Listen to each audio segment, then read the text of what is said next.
in these last 20 minutes, and we're actually going to begin the threading process, a couple of scenes together. So what we want to do is take the tail end of 20, that'll set up the Adventures of New Coquí. This play has, it's all built on comic book conventions. So what we've been doing in the rehearsal room is approaching different styles of address the different storytelling conventions. So the methodology is shaped by what's in the text. In this case of the parade, it's all a collective story that's being told, right? So we're trying to develop what it feels like to have a collective story, a collective narrator, and then what does it look like in terms of the component pieces of that narrator. The other scenes have to be staged based on the action principle itself, since we're representing comic book panels in action. And then of course there's the realistic scenes, which require a more traditional approach, just to looking at intention and what the characters want and what's driving their behavior.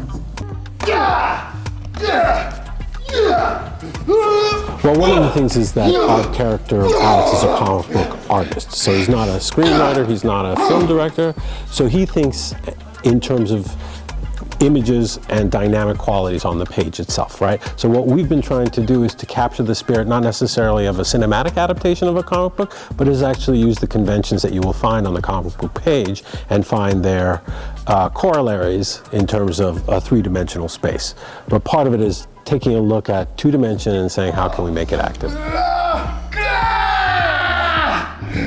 Well, I've loved actually working with Longworth. The new model is fantastic and inspiring. The idea of creating a sense of theater for everyone is sort of what I naturally gravitate to. And I think with a piece like El Coquí, it's perfect for that because it is what we might refer to as a four-quadrant film if we were thinking through the Marvel Cinematic Universe. So it really has something for everybody built into it.